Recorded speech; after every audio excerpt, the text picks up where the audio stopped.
There are all kinds of wrong with Wong and Rintrah in the event quest, and the champions have gone missing. More on that in a minute. There's still all kinds of wrong as well with Battlegrounds, with matchmaking, and much more that's not great about that. There's all kinds of wrong once again with people that spend money and expect a Goldpool quest that they can't access. But Eternity of Pain drops later on today, and we hope that's going to be fine. That's right, break out the 4x4s because the road's going to get bumpy. That's really it with the game at the moment. Just a bit of a dodgy update. My God, fingers crossed for next month's. And before we get into the contest news type show, make sure to hit the like button and subscribe with post notifications on. Oh, look at me. I've paused the screen as I'm doing because I do terrible opera impressions, it seems. Well, let's kick off with a bit of good news, to a degree. Good news if you're a Thronebreaker and Paragon player. Bad news if you're anything below.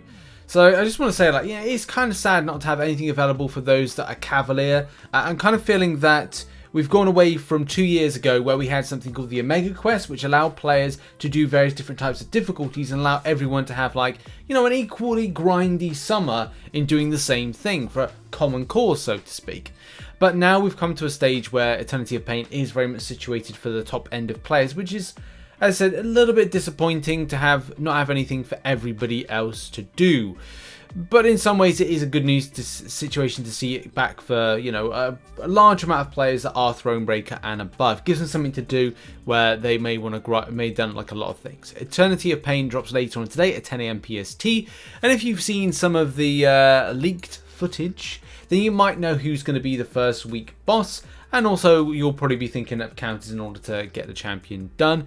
But the main thing for me is kind of figuring out what the rewards are going to be, as it's going to be very important as a Thronebreaker player currently that I am, and also non-spending, how I'm going to be able to get to Paragon based on what the rewards for Eternity of Pain will drop. So I'm pretty excited for that because I've got a target and I've got a chase goal within game at the moment I want to achieve.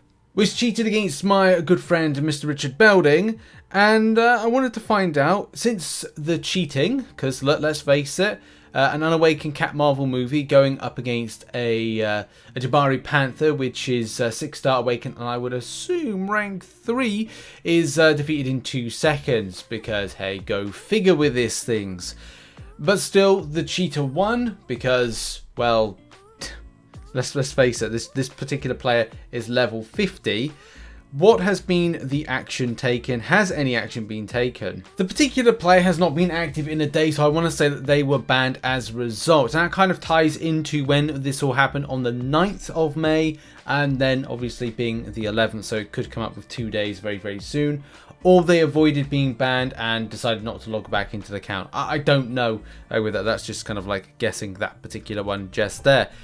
But there you go, at least say that like it's working in some regards. It'd be interesting as well to see how Kabam are tackling this and how as well they are looking to compensate those that have been affected by it. So the loss of energy for losing against the cheat, and as well the loss of rank rewards and stuff like that for the loss and the time that is lost as well. So that's like 2 very key things that comes as secondary point to this. But there were a lot of questions that came about other things when it comes to the game mode, and one of the first things is about objectives. Kabam Mika had to confirm something a couple of days ago, which is to address some confusion about the objectives.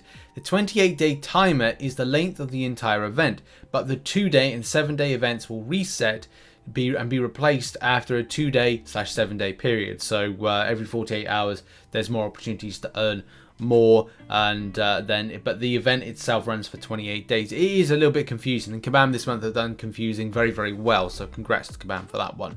Remember to claim any rewards you have from the objectives before the objectives reset though. If you have not claimed them, you will not get new objectives. So yeah, right, so do that. Now what else is going down with this game mode as well? Well, we all know about the unit charge not being great. The unit recharge is bad. I mean, I would not be doing it. That's a big turn off for me when it comes to this game mode, as well as not having rank 4 6-star materials in the store to kind of like purchase. That's the only thing that really would interest me. But look, there's 2 other things. There's matchmaking. Number 1, matchmaking seems to be very biased and not particularly good, especially when it comes to the extent of, right, well, who's pairing up against who? And Kabam didn't really do matchmaking too great when it was Marvel Realm of Champions, so I really hope they get an idea of how they're going to algorithmically pull the right people together to kind of face off against one another, because at the moment it's just so silly. If level 50 cheaters with 1 6-star or a load of 4 stars are going up against people that are Paragon level with rank 4 6-star champions, then that's a terrible matchmaking system, and Kabam need to work on that quite drastically if they ever want to get this game mode live. But the second side of things is obviously the units and how that kind of impacts the pay to win element, or not pay to win, but pay to access and pay to play type narrative, which isn't particularly great if you want to recharge your champions. It's the same thing that happened with very early dungeons and incursions, and that changed dramatically after that. Hasn't really gone to a point that is like brilliant, but the case in point is bugs with that can be an issue. If players are seeing this, which is recharge a champion for 1 gold, but when they click on it, it takes a unit, it's very misleading, and that's definitely something that needs to be sorted out because it's not particularly fair for players that have experienced this here. In any case, same thing with Battlegrounds. We said when it came into beta in the first time, and obviously when it was for CCP testing, it still needs a lot of work. There's a lot of things that need to be addressed with it, and more things keep coming, especially as Kabam start like changing things, like going, oh, we'll add unit refresh. Well, that you need to consider, actually, is that a viable thing going forward, and is it too much of a pay to play or premium to play that is becoming, you know, it's going to be very frustrating for players. Next, and the Golden Circle quest. Yes, indeed. What's happening with the Golden Circle quest? As you know, right, if you spend your money, which I used to in MCOC back in 2021, there was the Golden Circle quest, which a lot of the time I just forget just because it was there and I was thinking about other stuff that I needed to do. And it's missing and it's gone. So yeah, if you're kind of like saying to yourself, wow, what's happened to my Golden Circle quest for those that spend money on the game, then yes, there is a problem at the moment. On the 6th of May, the team is working on a fix, but then as of like, what, that's 24 hours, 48 hours, it's like nothing's there. So I'm saying I am in the fully not going to renew my Sigil camp. So people are annoyed about that. I mean, you're spending money, you want to make sure you're getting some stuff for it. At the top of the forums, though, there is a banner saying we are aware of issues with some of the Sigil Golden Circle. Quest is not available to all players. We are continuing to investigate this. We'll be sure to compensate for any missed gold once we have fixed the issue. So yes, Kabam have said they are going to deal with it. And what we need to do now is stick with all things wrong with the game, because people are missing champions. Someone got lucky and got a 6-star Rintrah, and then tried to use it in Battleground and it crashed. Then reload the game and Rintrah is missing. Yes, Rintrah is missing. It's not good to see all these things. Hero not found, and also a whole plethora of problems when it comes to this. The amount of people that were messaged me saying they were doing 0 damage against Wong as well, like crazy stuff is going on.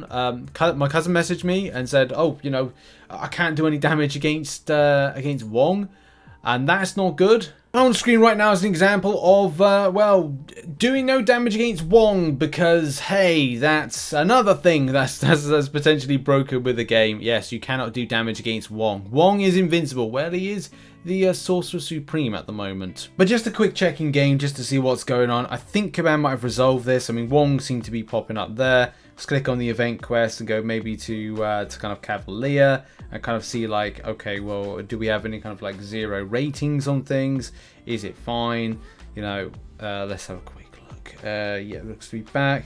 Yeah, it looks to be working now fine, but who knows with this game? It could break any second. Like completely like holding on to like wires and kind of like strings and pulley system, just keeping the game together before it just kind of goes, just kind of like just flops out. But in any case, that has been that. And now we must turn our attention to the arenas. Rintrah and Void are going into the arenas. Rintrah in the featured and Void into the basic. What's my predictions? So my predictions are as follows. I just think with the extent of like how Arena is going, 6-star Rintrah at 175 mil seems logical, but anything can really happen with the way that people's grind intents are with popularity of champion, interest and stuff like that. But 175 seems to be a normal thing for featured new 6 stars. 45 mil for the 5-star Rintrah. Again, following patterns of champions like Black Cat in the past and other champions that have gone close to the 43 to 44 mark, 44 mil mark. It's a case that falls in line with it. And then Void, I'll go with a higher 55 mil just based on interest from players, maybe to get that first time awakening. And then 15 mil for the 5-star. So yeah, it could fall out that way. Void may drop down to about 45 mil as well, but it's too much of a gamble with these things with Arena nowadays. But we'll see what happens with the results on Sunday, and we'll cover the results on Monday. And we finish off with a quick note from me to say thank you to those that support the channel as a YouTube member and as a Patreon. You're on screen right now. Thank you so much for doing that and supporting the channel as you do. Also, those that support on twitch.tv/RichTheMan live. I will be live streaming tonight. I'll probably be doing some Warzone again just because I'm into playing that and I'm chilling with it. I would say I will be back to doing MCC on Thursday without fail because, you know, the lads are busy with other stuff, so I'll see you then. And make sure to check out some other content which will be located on screen right now. There should be 2 more videos today, one on Eternity of Pain and another one on Trial of Madness. So see you in those videos. Cheers everybody, bye bye.